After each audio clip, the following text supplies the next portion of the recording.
warahmatullahi wabarakatuh. Waalaikumsalam warahmatullahi wabarakatuh. Alhamdulillahirobbilalamin. Assalatu wassalamu ala asyrofil anbiya'i wal mursalin sayyidina Muhammadin wa ala alihi wa sahbihi amma ba'du. Pertama-tama marilah kita panjatkan puja dan puji syukur kita atas kehadirat Allah Subhanahu wa taala yang telah memberikan rahmat sehingga kita bisa berkumpul pada pertemuan kali ini. Nah, untuk membuka acara pelajaran hari ini, marilah kita berdoa sesuai dengan keyakinan dan keyakinan masing-masing.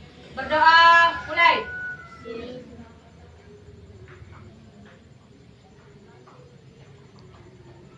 Doa selesai.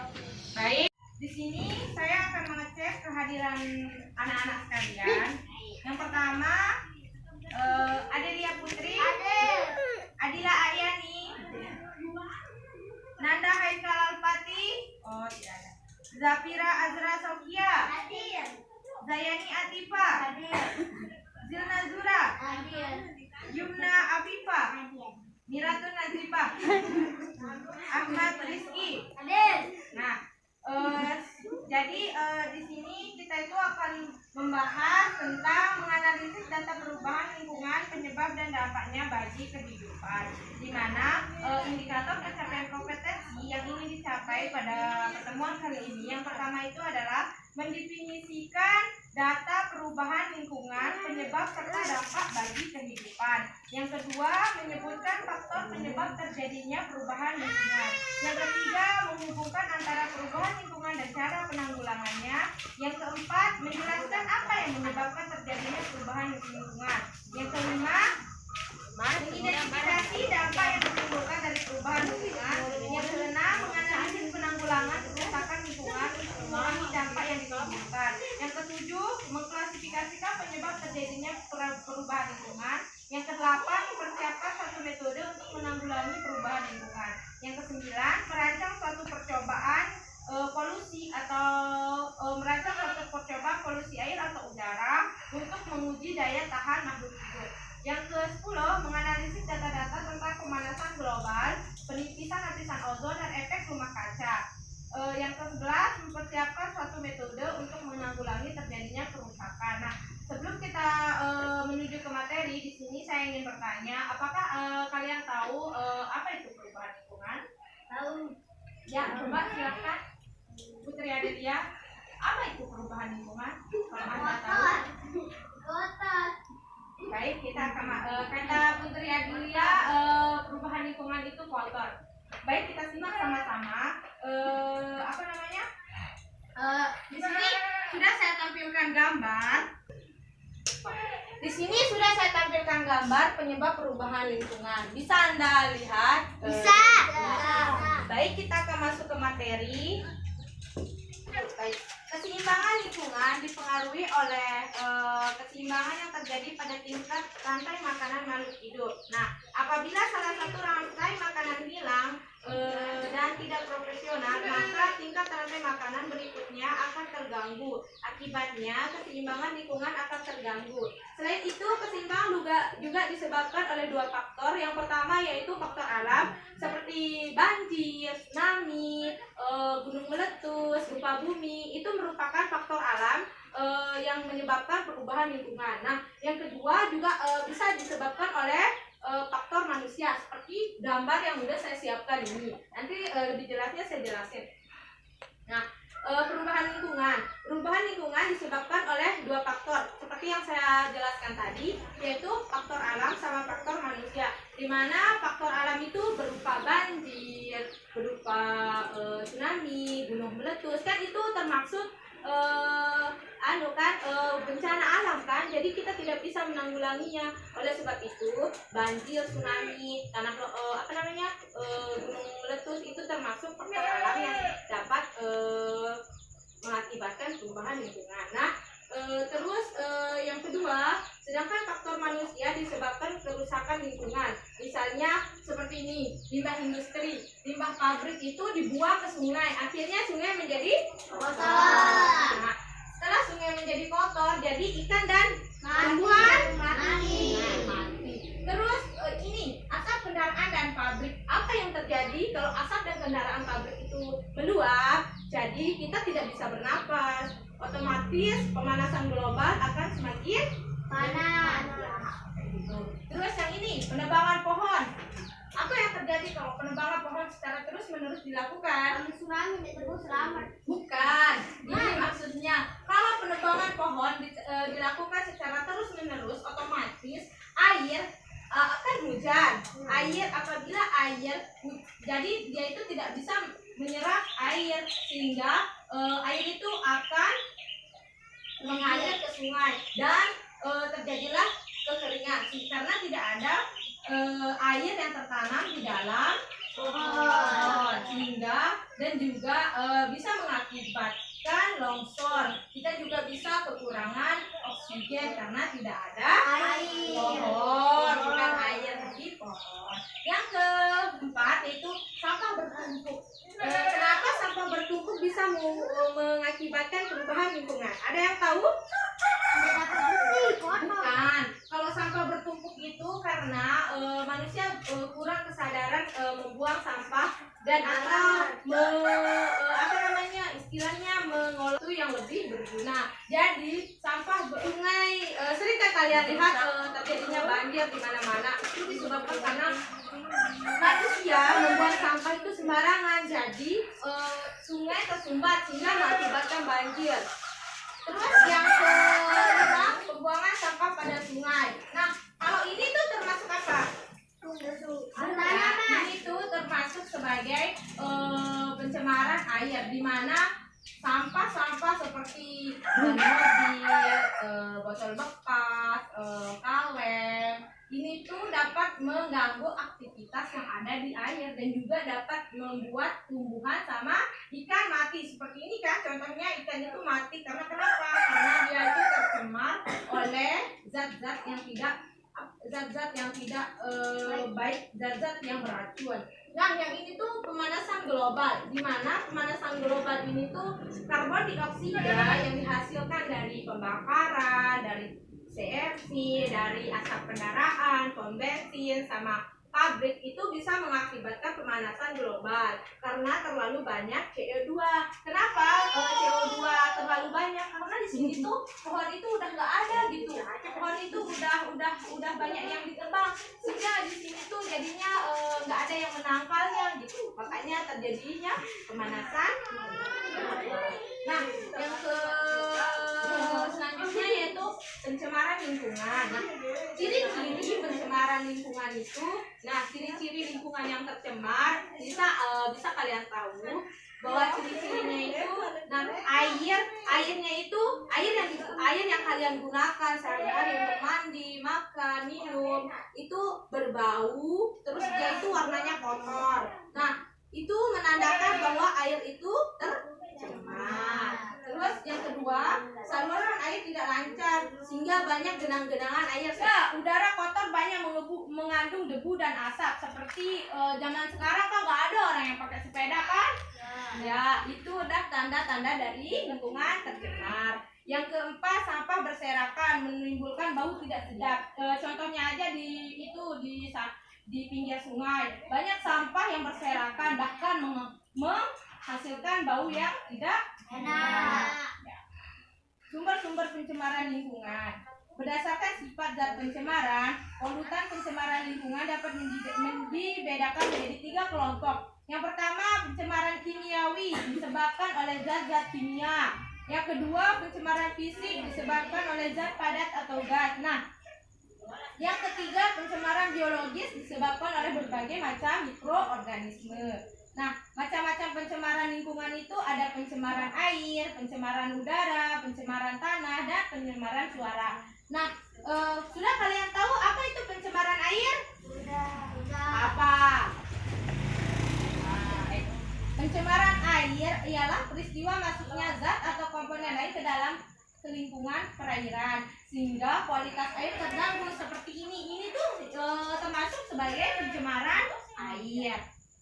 Nah, yang kedua, pencemaran udara ialah masuknya zat, energi atau komponen lainnya ke dalam lingkungan udara. Seperti ini, termasuk ini dia pencemaran udara karena zat-zat karbon dioksida sama ini tuh terlalu numpuk gitu, sehingga terjadilah pencemaran udara.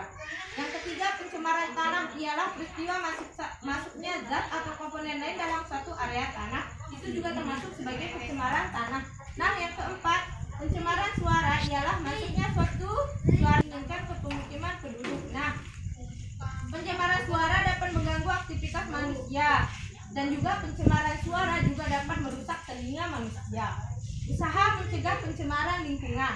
Pencemaran air bisa kalian lakukan seperti limbah industri bisa kalian atur sedemikian rupa supaya dia itu tidak mencemari lingkungan atau ekosistem. Nah, kalau limbah pertanian bisa menggunakan cara-cara lain supaya tidak menggunakan pestisida seperti menggunakan pupuk kompos. Nah, yang ketiga, limbah rumah tangga. Nah, limbah rumah tangga bisa kita gunakan sebagai pupuk dan itu sangat berguna bagi pertanian.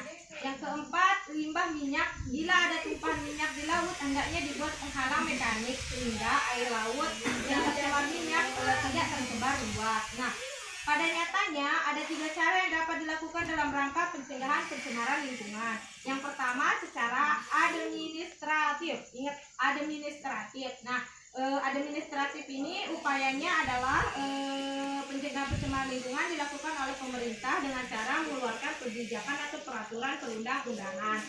Nah, yang kedua, secara teknologi. Cara ini dicapai dengan mewajibkan pabrik untuk memiliki unit pengolahan limbah sendiri sebelum limbah pabrik dibuang ke lingkungan. Pabrik wajib mengolah limbah tersebut terlebih dahulu sehingga menjadi zat yang tidak berbahaya bagi lingkungan. Seperti banyak kan pabrik pembuatan tahu gitu kan membuang limbahnya itu ke sungai, jadi sungai tercemar sehingga hewan-hewan di sungai bisa mati. Yang ketiga, secara edukatif. Cara ini dicapai dengan melakukan penyuluhan terhadap masyarakat akan pentingnya lingkungan dan betapa bahayanya pencemaran lingkungan. Selain itu dapat dilakukan melalui jalur pendidikan formal atau sekolah. Jadi maksudnya itu ada pemerintah mengadakan penyuluhan bahwa pencemaran lingkungan itu sangat berbahaya bagi kehidupan manusia. Dampak pencemaran lingkungan. Nah, kita akan membahas dampak pencemaran lingkungan. Dampak pencemaran lingkungan yang lebih terasa saat ini adalah pemanasan global. Kenapa? Ada yang tahu kenapa pemanasan global bisa terjadi? Ya, pemanasan global terjadi di mana suhu bumi meningkat yang menyebabkan beberapa es di kutub utara mencair dan naiknya permukaan udara di laut. Nah, pemekatan hayati juga merupakan salah satu dampak yang akan ditimbulkan dari adanya pencemaran lingkungan. Nah, proses pemekatan hayati ini juga disebut sebagai amalgamasi. Sebagai contoh untuk menggambarkan kasus ini adalah suatu perairan yang tercemar, maka bahan pencemaran yang ada di udara akan menempel pada alga yang hidup di wilayah perairan tersebut. Nah, ketika alga dimakan oleh ikan, maka ikan kecil akan terkontaminasi. Pencemar ketika ikan kecil itu dimakan oleh ikan-ikan besar, ikan-ikan besar itu juga akan terkontaminasi karena memakan ikan-ikan kecil tersebut. Dan ketika ikan-ikan tersebut ditangkap oleh nelayan dan dimakan oleh manusia, maka bakteri atau polutan akan masuk ke dalam tubuh. Nah, melalui ikan-ikan tersebut. Nah, ketika manusia mengkonsumsi beberapa makanan yang berupa hewan atau tumbuhan yang terkontaminasi bahan pencemar, maka segala kemungkinan buruk bisa terjadi. Beberapa kemungkinan buruk dari mengkonsumsi bahan makanan tercemar adalah keracunan atau bahkan mengakibatkan kita mati. Nah, George Taylor Miller dalam bukunya yang berjudul Living in the Every Woman menjelaskan bahwa akibat pencemaran lingkungan terhadap kehidupan dikelompokkan ke dalam 6 tingkatan. Adapun tingkatan tersebut adalah sebagai berikut. Tingkatan yang pertama yaitu gangguan estetika, misalnya bau. Tahu namanya bau? Tahu. Dampak pencemaran lingkungan ini. Akibat pencemaran lingkungan itu menimbulkan bau. Kenapa? Karena bau-bau ini disebabkan disebabkan oleh limbah yang dibuang ke sungai atau sampah yang sangat berserakan sehingga baunya sangat menyengat dan itu sangat mengganggu kehidupan manusia. Yang kedua, tingkat kerusakan properti, misalnya bahan logam menjadi karatan. Pernah lihat seng yang karatan? Pernah. Itu termasuk dampak dari perubahan lingkungan. Seng menjadi berkarat sehingga dia akan keropos dan juga bisa menimbulkan kebocoran pada seng tersebut sehingga kan tidak bisa digunakan lagi sebagai atap rumah. Nah, tingkatan yang ketiga yaitu gangguan pada tumbuhan atau hewan, misalnya penurunan hasil pertanian, seperti gagal panen, kayak gitu, itu maksudnya. Nah, yang keempat yaitu gangguan pada kesehatan manusia, misalnya penyakit saluran pernapasan. Bisa juga pernah kalian lihat orang flu? Kan itu saluran pernapasannya yang menjadi tersumbat.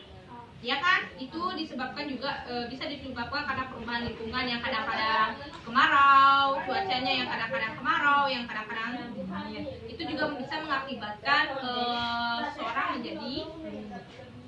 Nah, yang kelima, perusakan secara genetik dan berpikir manusia. Yang keenam, gangguan pada ekosistem secara luas, misalnya perubahan iklim. Nah, perubahan iklim juga banget itu termasuk sebagai dampak dari perubahan lingkungan bagi kehidupan manusia. Jadi perubahan lingkungan itu sangat berdampak buruk bagi kehidupan manusia, sehingga bumi juga seperti ini itu karena ini seperti pembuangan sampah, pada terjadinya pencemaran air, terjadinya pencemaran tanah, terjadinya penebangan pohon, terjadinya pemanasan global, limbah pabrik dibuang ke sungai, terus asap kendaraan bermotor dan pabrik yang sangat banyak, itu termasuk ke dalam penyebab dari perubahan lingkungan. Jadi perubahan lingkungan itu disebabkan dari dua faktor. Yang pertama manusia, yang kedua hewan. Bukan, manusia sama hewan itu termasuk makhluk hidup. Jadi faktor perubahan lingkungan itu ada dua. Yang pertama faktor alam, yang kedua faktor manusia. Jadi yang saya tunjukkan ini termasuk ke dalam faktor manusia. Baik, sekian penyampaian materi hari ini. Ada tugas, saya bagi kelompok menjadi dua kelompok. Akan saya sebutkan namanya. Yang pertama Adelia Putri, Adila Aryani, Azwatur siapa ya? Zabira Azra Sokia. Yang kedua Zilna Zura, Yumna Afifa, Milatun Nazifah. Nah, silakan kalian ke kelompok masing-masing dan tugasnya itu sama Ahmad Rizky masuk ke kelompoknya Zilna Zura ya. Putri Adelia. Nanti kan saya sudah sebut kamu sama Zura. Terus gini, tulis tugasnya. Tugasnya pertama, tugasnya itu jelaskan dampak yang dirasakan oleh masyarakat terkait dengan perubahan lingkungan. Sudah. Untuk kelompok yang kedua, jelaskan berbagai macam pencemaran di lingkungan. Waktu diskusi sudah berakhir. Silakan kelompok yang pertama maju dan presentasikan hasil diskusi kelompoknya. Ayo, Adila Ayani, silakan ke depan, bawa bukunya dan presentasikan hasil diskusinya. Baca. Kekurangan air bersih mengakibatkan banjir di mana-mana. Pencemaran air menghasilkan manusia, mengakibatkan tumbuhan air mati dan ikan mati. Pemanasan global, suhu menjadi panas. Limbah pabrik, sungai tercemar, efek rumah kaca. Baik, terima kasih. Kasih aplaus untuk kelompok satu. Terima kasih untuk Adila Ayani. Nah, yang kelompok 2 silahkan presentasikan hasil diskusinya. Ya, silakan.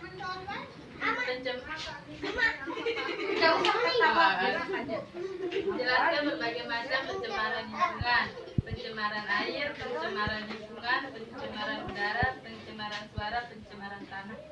pencemaran lingkungan itu termasuk ke dalam pencemaran air, pencemaran tanah, pencemaran udara. Untuk kelompok 2. Tadi kan sudah kita dengarkan efek yang ditimbulkan bagi kehidupan makhluk hidup dari kelompok yang pertama. Sekali lagi kita kasih aplaus untuk kelompok pertama. Dan juga tadi udah kita dengarkan pencemaran lingkungan macam-macam jenisnya dari kelompok kedua. Jadi evaluasi hari ini tuh sama-samanya saya kasih nilai. Kelompok pertama nilainya 85. Kasih aplaus 85. Kelompok kedua saya kasih nilai 85 juga. Yeay. Nah, jadi kan kalian sudah tahu tadi perubahan lingkungan itu sangat berdampak negatif bagi kehidupan makhluk hidup di muka bumi ini. Jadi seperti gambar di sini, tolong kita jaga bumi kita supaya tidak menangis seperti ini lagi. Soalnya kan kenapa ini kok bisa kayak gini-gini? Karena ini tuh pohonnya itu banyak udah ditebang, bahkan dia itu mati karena itu kekurangan air. Jadi marilah dari diri sekarang kita jaga lingkungan kita dengan cara membuang sampah pada tempatnya, menggunakan air secukupnya, dan mengurangi penggunaan kendaraan bermotor. Misalnya kan kalau kalian mau pergi ke sana, ke Nudaya atau pergi ke selatan gitu, pergi ke sekolah, jadinya kalian itu bisa pakai sepeda atau enggak berjalan supaya kita mengurangi penggunaan kendaraan bermotor, supaya CO2 tidak terlalu banyak dan mengakibatkan penipisan lapisan ozon. Jadi sekian untuk pertemuan pada hari ini. Lebih kurangnya mohon maaf. Jadi marilah kita berdoa ya. Tadi tuh udah kan kita berdoa? Nah, jadi kita berdoa sama-sama membaca alhamdulillah. Bismillahirrahmanirrahim. Alhamdulillahirabbil alamin. Arrahmanirrahim. Maliki yaumiddin. Iyyaka na'budu wa iyyaka nasta'in. Ihdinas siratal mustaqim. Siratal ladzina an'amta 'alaihim ghairil maghdubi 'alaihim waladdallin. Amin. Terima kasih untuk pertemuan hari ini. Lebih kurangnya mohon maaf. Wabillahi taufiq wal hidayah. Wassalamualaikum warahmatullahi wabarakatuh. Waalaikumsalam warahmatullahi